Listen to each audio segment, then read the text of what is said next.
नमस्कार दोस्तों आज की इस वीडियो के अंदर हम बात करेंगे बिटकॉइन की। और ये जो न्यूज मार्केट के अंदर सर्कुलेट हो रही है, बिटकॉइन पर टैक्स देने को हो जाइए तैयार, बिटकॉइन की ट्रेडिंग पर सरकार लगा सकती है 18% जीएसटी। तो ये मनी कंट्रोल का आर्टिकल है। ऐसे ही टाइम्स ऑफ इंडिया ने और डिफरेंट न्यूज़ के पेपर्स ने हाईलाइट किया है टैक्स के बारे में। यानी कि सरकार एक ऐसा कानून बनाने जा रही है जहां पर क्या है कि आपको 18% तक जीएसटी देना पड़ेगा।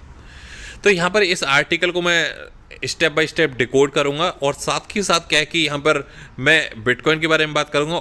तो पहले मैं अगर टैक्स की बात करूँ तो बेसिकली क्या है कि टैक्स जब भी सरकार लगा सकती है जब एक प्रॉपर रेगुलेशन हो। दूसरी चीज़, यहाँ पर सरकार ने प्लान किया है। तो मैं यहाँ पर थोड़ा सा आपको डिटेल में लेके जाऊँगा और आज से 3 साल पहले की जो चीज़ें चलती थी वहाँ पर लेके जाऊँगा, क्योंकि काफ़ी मेंबर ऐसे हैं जो इसी साल क्रिप्टो के अंदर आए हैं, उन्हें काफ़ी सारी चीज़ें टैक्स रिलेटेड नहीं पता हैं।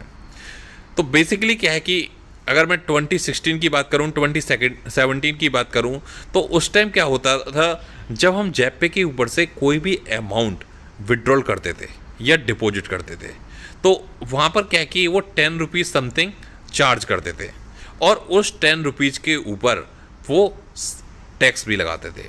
तो जो टैक्स लगता था, जैसे कि क्या है कि पहले जितनी बार आप बाई कर रहे हो इतनी बार सेल कर रहे हो, आप डायरेक्टली बैंकिंग चैनल के थ्रू डील करते थे। तो ऐसे में क्या है कि जो भी टैक्स बनता था वो एक्सचेंज सरकार को देता था और वो टैक्स क्या है कि आपके ट्रांजेक्शन के ऊपर लगता था।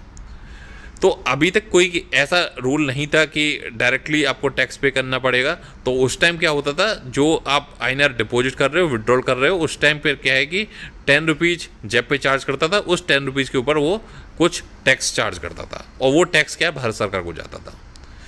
अब आरबीआई का जब नोटिफिकेशन आया कि क्रिप्टो एक्सचेंजेस डील नहीं कर सकते डायरेक्टली बैंकिंग चैनल के थ्रू, यानी कि बैंकिंग चैनल के थ्रू क्रिप्टो बाय और सेल आप नहीं कर सकते, ऐसा नोटिफिकेशन आरबीआई ने डाला। उसके बाद से सभी को, एक्सचेंजेस को ये पैनिक था कि हम अगर टैक्स देंगे सरकार को तो सरकार पूछेगी ये टैक्स कहाँ से आ रहा है। तो सबने क्या कि टैक्स देना बंद कर दिया। तो कोई भी एक्सचेंज इंडिया के अंदर अब बाइंग सेलिंग के ऊपर टैक्स नहीं दे रहा, बाकी जो अपने खर्चे चला रहा है, अपनी सर्विसेज चला रहा है, उसके ऊपर वो अपना इंटरनल टैक्स दे रहा है जो कि उसका खुद का है। बाकी जेब पे क्या है कि यूजर्स के हिसाब से देता था, जितने यूजर उस टाइम बाइंग और सेलिंग करते थे उस टाइम। अब यहाँ पर क्या है कि सरकार को लगा बिटकॉइन इतना बढ़ रहा है, जब बिटकॉइन के प्राइस धीरे धीरे आसमान छू रहे हैं और हमारे पास में 2016 2017 के अंदर इतना मोटा रेवेन्यू आता था बिटकॉइन बाइंग सेलिंग के अंदर। और लोग क्या है, जब इनकम टैक्स रिटर्न फाइल करते थे तो वहाँ पर वो दिखाते थे कि ये हमारी अर्निंग क्रिप्टो से हुई है। और क्योंकि उस टाइम क्रिप्टो के ऊपर कोई आरबीआई की तरफ से नोटिफिकेशन नहीं था, बाद में आरबीआई ने जो नोटिफिकेशन डाला है उससे ही चीज़ें पैनिक के अंदर आई थी। तो लोग क्या है कि प्रॉपर तरीके से रिटर्न में उसको दिखाते थे। हालांकि अब भी लोग दिखाते हैं, लेकिन जब क्या है कि रिटर्न बहुत ज़्यादा लोगों ने दिया था भारत सरकार को, तो अब सरकार को लगा कि बिटकॉइन ऊपर बढ़ रहा है और यहाँ पर क्या है कि हम एक बहुत मोटा रेवेन्यू जनरेट कर सकते हैं इससे। तो और कहीं ना कहीं हम एक अपॉर्चुनिटी मिस कर रहे हैं, क्योंकि अब तो लोग ना टैक्स दे रहे हैं ना कुछ कर रहे हैं और साथ के साथ क्या है बिटकॉइन के अंदर ट्रेड भी कर रहे हैं और ओपनली कर रहे हैं। क्योंकि सुप्रीम कोर्ट ने ये साफ कर दिया कि टेक्नोलॉजी को आप नहीं रोक सकते और इंडिया के अंदर आप बैंकिंग चैनल के थ्रू सर्विसेज मिल रही हैं, लोग बैंकिंग चैनल के थ्रू बाय भी कर रहे हैं, सेल आउट कर रहे हैं, सारी सर्विसेज ऑन है। तो ऐसे में क्या है कि अब आरबीआई को लग रहा है, अब गवर्नमेंट को लग रहा है कि कहीं ना कहीं लोगों से मोटा टैक्स वसूला जा सकता है और क्रिप्टो को रेगुलेट किया जा सकता है। तो यहाँ पर जो ये न्यूज़ है, इससे एक चीज़ तो साफ हो गई कि भारत सरकार, अगर मैं यहाँ पर आर्टिकल के अंदर डिटेल में जाऊँ, भारत सरकार दुनिया की सबसे लोकप्रिय क्रिप्टो करेंसी बिटकॉइन, यानी कि लोकप्रिय, कम से कम मीडिया ने पहली बार इसको लोकप्रिय तो माना, लोकप्रिय क्रिप्टो करेंसी बिटकॉइन की ट्रेडिंग पर गुड्स एंड सर्विसेज टैक्स यानी कि जीएसटी लगाने पर विचार कर रही है। केंद्र सरकार की योजना बिटकॉइन की ट्रेडिंग पर 18% जीएसटी लगाने की है। आपको बता दें कि देश में क्रिप्टो करेंसी का सालाना कारोबार करीब 40,000 करोड़ रुपए आंका गया है। अब आप सोच सकते हो कि इंडिया के अंदर कितनी बड़ी ट्रेडिंग होती है क्रिप्टो करेंसी की। अगर एक ट्रेडर से सिर्फ 1 रुपये के हिसाब से लिया जाए, 2 रुपये के हिसाब से भी लिया जाए, तो सरकार के पास में महीने में काफ़ी बड़ा टैक्स आएगा। इस पर 18% जीएसटी लगाने से सरकार को हर साल 7200 करोड़ रुपए रेवेन्यू मिलने की उम्मीद है। अब आप खुद सोच सकते हो कि सरकार कितना बड़ा लॉस कर रही है एक तरह से। मतलब कि सरकार के पास में ये पैसा, क्योंकि सरकार टैक्स के मामले में तो कहीं पीछे नहीं हटती, अब 7200 करोड़ रुपीज़ सिर्फ और सिर्फ उसको टैक्स में मिल सकता है। अब यहाँ पर क्या कि गवर्नमेंट को लगा कि यार ये प्रपोजल तो काफ़ी अच्छा है, तो गवर्नमेंट ने इसके ऊपर विचार करना स्टार्ट कर दिया। यहाँ पर हालांकि ये साफ नहीं हुआ है, क्योंकि 18% जीएसटी पर क्या क्या दिक्कतें आ सकती हैं मैं उसकी भी बात करूँगा, क्योंकि ये चीज़ प्रैक्टिकली नहीं है। प्रैक्टिकली कैसे नहीं है वो मैं आपको यहाँ पर आगे एक्सप्लेन करता हूँ।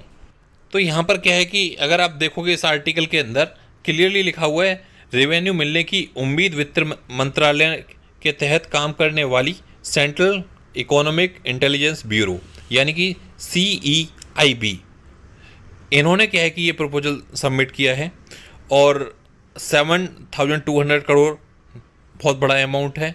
तो यहाँ पर क्या है कि गवर्नमेंट, अभी तो इसमें 18% दिखा है, तो जो 18% है उसे प्रॉफिट के अकॉर्डिंग कैसे कैलकुलेट करेंगी, इसके ऊपर कहीं ना कहीं एक गाइडलाइन आ सकती है, जो कि एक्सचेंजेस के अंदर, जैसे जब जो भी हम ट्रेड करेंगे इंडियन एक्सचेंज के ऊपर, वहाँ पर क्या होगा कि जो भी हमारी ट्रेड होगी उस ट्रेड के अकॉर्डिंग जो भी हमारा प्रॉफिट होगा उससे ऑटोमेटिकली कैलकुलेट हो जाएगा।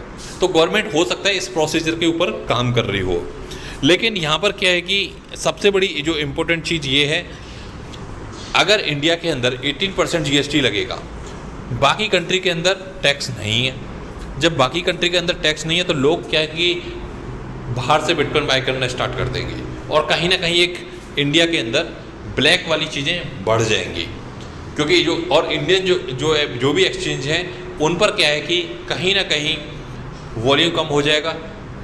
और अगर ये टैक्स, जैसे कि प्रॉफिट और लॉस पर कभी टैक्स नहीं लगता, टैक्स लगता है प्रॉफिट पर, और प्रॉफिट के अंदर भी क्या होता है कि आपका एक पर्टिकुलर अमाउंट है, जैसे कि इंडिया के अंदर अभी 5 लाख से नीचे कोई भी टैक्स नहीं है, 5 लाख से ऊपर आपको टैक्स देना पड़ेगा।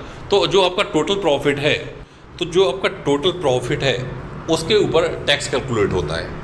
अब यहाँ पर ये 18% का दिया है, लेकिन 80% में जो सहमति बनेगी वो मेरे हिसाब से वो 6% या 5% के अकॉर्डिंग प्रॉफिट के ऊपर बनेगी। उसमें भी क्या है कि बहुत सारे ऑप्शंस होंगे आपके पास में, तो लेकिन कहीं ना कहीं ये एक अच्छा स्टेप है गवर्नमेंट की तरफ से अगर ओवरऑल देखा जाए तो। लेकिन प्रैक्टिकली गवर्नमेंट को पहले रेगुलेशन लानी पड़ेगी और टैक्स के बारे में बाद में सोचना पड़ेगा, क्योंकि जब तक रेगुलेशन नहीं होगी गवर्नमेंट कैसे कंट्रोल करेगी, क्योंकि गवर्नमेंट इसको कंट्रोल नहीं कर पाएगी।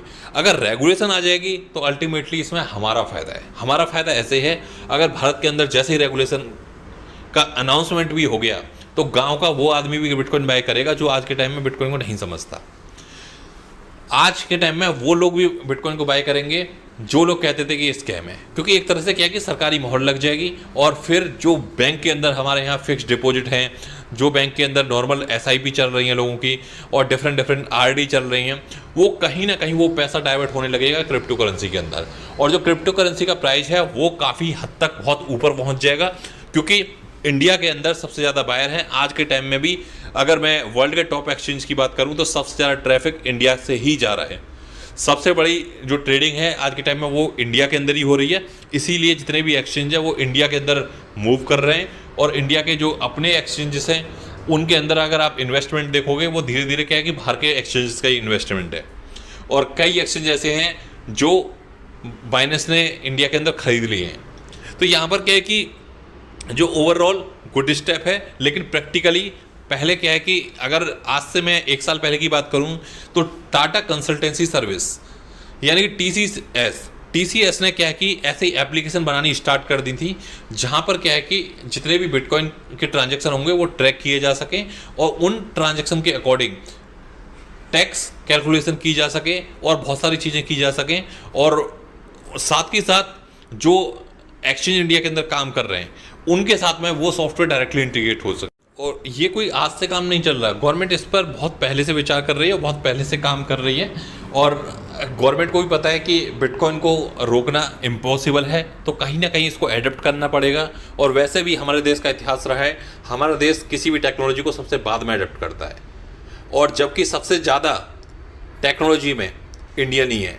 उसके बाद में भी हमारे देश में जो इस तरह की चीज़ें होती हैं वो सबसे लास्ट के अंदर होती हैं। और कहीं ना कहीं मैं कहूँगा कि देर आए दुरुस्त आए, लेकिन जो ये टैक्स है वो अल्टीमेटली 18% इम्पॉसिबल है, क्योंकि 18% ट्रेडर नहीं दे पाएगा। इतना बड़ा बिटकॉइन के अंदर बाइंग सेलिंग होती है। अगर लोग बाइंग पर 18% देंगे, सेलिंग पे 18% देंगे, तो ये तो बहुत, और प्रॉफिट के ऊपर ओवरऑल जो टैक्स होगा वो कैलकुलेशन प्रॉफिट के अंदर होगा। तो कहीं ना कहीं अगर देखा जाए 18% बहुत ज़्यादा है। तो यहाँ पर अगर हम बिटकॉइन की बात करें तो बिटकॉइन का प्राइस अभी चल रहा है $28,924। तो बिटकॉइन काफ़ी लंबे टाइम से अगर हम बात करें, ऑलमोस्ट यहाँ पर 25 डेज हो चुके हैं, बिटकॉइन पूरी तरह से बुलिश है और पूरे बुलिश मोड के अंदर चल रहा है। कई सारी वीडियो मैंने देखी कि 9,000 आने वाला है, जब 14,000 पे गया था कि 8,000 आएगा। कई मेंबर्स तो बल्कि यहाँ तक आस लगाए बैठे थे कि अब की बार 3,800 आएगा तो अब की बार हमें नहीं छोड़ना। जबकि मैं समझता हूँ कि वो अपॉर्चुनिटी एक बार मिली, दोबारा मुझे नहीं लगता कि अब वो मिलने वाली है, क्योंकि पहले मार्केट के अंदर रिटेल इन्वेस्टर थे। जब रिटेल इन्वेस्टर ने देखा कि शेयर मार्केट डाउन चल रही है, कोरोना के टाइम में सारी मार्केट डाउन चल रही है और बिटकॉइन कंटिन्यू ग्रो होने लग रहा है, तो कहीं ना कहीं उनको समझ आया कि क्यों ना इस बिटकॉइन के अंदर इन्वेस्ट किया जाए। तो पेपाल जैसी कंपनी, मार्केट के अंदर ट्विटर जैसी कंपनी, इन्होंने क्या है कि बिटकॉइन के अंदर इन्वेस्टमेंट करना स्टार्ट कर दिया। और जब से क्या है मार्केट के अंदर एक हाइप क्रिएट हो गई। फंडामेंटली अगर देखा जाए तो मार्केट के अंदर बहुत अच्छी हाइप है, और बिटकॉइन जो पहले माइनर के पास में होते थे वो उतनी क्वांटिटी में माइनर के पास में अब नहीं है, तो उनके प्राइस से सेल आउट से कोई फ़र्क नहीं पड़ने वाला। मेन स्ट्रीम मीडिया के अंदर बिटकॉइन की लगभग इंडिया के अंदर डेली कोई ना कोई न्यूज़ चैनल अब दिखा ही रहा है बिटकॉइन को, कोई ना कोई न्यूज़पेपर ऐसा होता ही है कि जहाँ पर क्या है बिटकॉइन की खबर हो। एक टाइम था सारे न्यूज़ चैनल, सारे मीडिया नेगेटिव छापते थे। आज के टाइम में कम से कम बिटकॉइन के बारे में पॉजिटिव, मार्केट के अंदर एक बहुत अच्छी पॉजिटिव चीज़ें चल रही हैं और लोग बिटकॉइन को समझ भी रहे हैं। और इससे बड़ी बात क्या हो सकती है कि इसको 10 साल हो गए मार्केट के अंदर, 10 साल से ये कंटिन्यू मार्केट के अंदर सर्वाइव कर रहा है।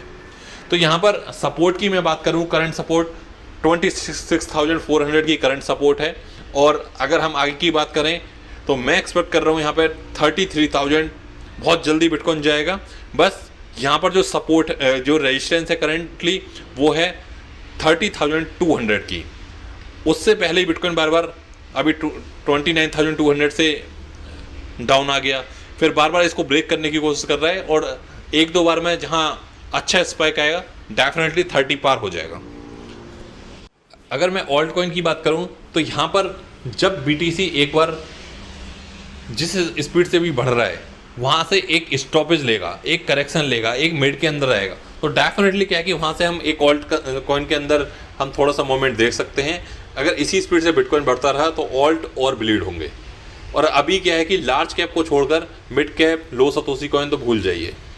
तो ये थी दोस्तों क्विक अपडेट, और मैं उम्मीद करता हूँ ये अपडेट आपको पसंद आई होगी। सभी से रिक्वेस्ट करूँगा जो इस चैनल के ऊपर पहली बार आए हैं, चैनल को सब्सक्राइब कर लीजिए। जो पुराने मेंबर्स हैं वीडियो को लाइक कर दीजिए, और जिन्होंने अभी तक टेलीग्राम चैनल ज्वाइन नहीं किया है, इसी वीडियो के डिस्क्रिप्शन में टेलीग्राम की लिंक पड़ी हुई है, क्लिक करके आप ज्वाइन कर सकते हैं। थैंक यू वेरी मच, मिलते हैं अगली वीडियो में, जब तक के लिए।